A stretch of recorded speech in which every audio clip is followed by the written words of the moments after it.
Matric इम्तिहानात 4 मई की बजाय 27 मई से शुरू होंगे। मैट्रिक और इंटरमीडिएट इम्तिहान का तरमीम शुदा शेड्यूल जारी कर दिया गया। Punjab board committee of chairman ने तरमीम शुदा शेड्यूल जारी किया है।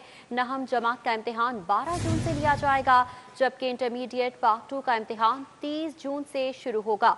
मैट्रिक इम्तिहानात 4 मई की बजाय 27 मई से शुरू होंगे, ये बताया जा रहा है। मैट्रिक और इंटरमीडिएट इम्तिहान का तरमीम शुदा शेड्यूल जारी कर दिया है। मजीद अपडेट्स देंगे जुनेद रियाज ने हमें ज्वाइन किया है।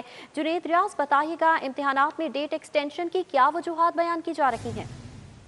जी, लाहौर समेत पंजाब भर के तलीमी बोर्ड के तहत मैट्रिक सालाना इम्तिहान 4 मई की बजाय 27 मई को शुरू होंगे और इसकी बुनियादी वजह कोरोना से बढ़ती हुई तादाद है। Punjab board committee of chairman ने मैट्रिक और इंटरमीडिएट इम्तिहान का तरमीम शुदा शेड्यूल भी जारी कर दिया। नाम जमात का इम्तिहान 12 जून से लिया जाएगा। इंटरमीडिएट पार्ट 2 का इम्तिहान 30 जून और पार्ट 1 का इम्तिहान 16 जुलाई से शुरू होगा। मैट्रिक के नताइज 9 अक्टूबर और नाम का 23 अक्टूबर को जारी किया जाएगा। इंटरमीडिएट पार्ट 2 के नताइज का ऐलान 13 नवंबर और पार्ट 1 का 21 नवंबर को जारी किया जाएगा। कोरोना के बायस रवां साल दोनों क्लासेस के अमली इम्तिहानात नहीं लिए जाएंगे।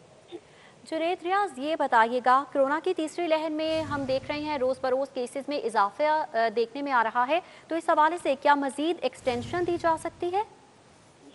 जी, इसको मौजूदा सूरत हाल का मॉनिटर किया जा रहा है वक्तन फ़ौक्तन, और इस हफ्ते भी जो है पूरे पंजाब में जहां पर स्कूल खुले हैं 7 अजला के अलावा, वहां पर कोरोना की सूरत हाल को मुकम्मल तौर पर मॉनिटर किया जा रहा है। केसेस की तादाद को NCOC में डिस्कस किया जा रहा है। वो तमाम तक सूरत हाल 28 मार्च के बाद जब NCOC का इजलास होगा उसमें फैसला किया जाएगा। लेकिन अभी तक के लिए जो 4 मई को पेपर होने थे वो 27 मई को शेड्यूल तब्दील करके रख दिया गया है, ताकि जो कोरोना की लहर है उसमें कमी आए तो बच्चों के इम्तिहानात लिए जा सकें। जी ठीक है जुनेद रियाज, इस हवाले से हमें अपडेट कर रहे थे, बहुत शुक्रिया आपका।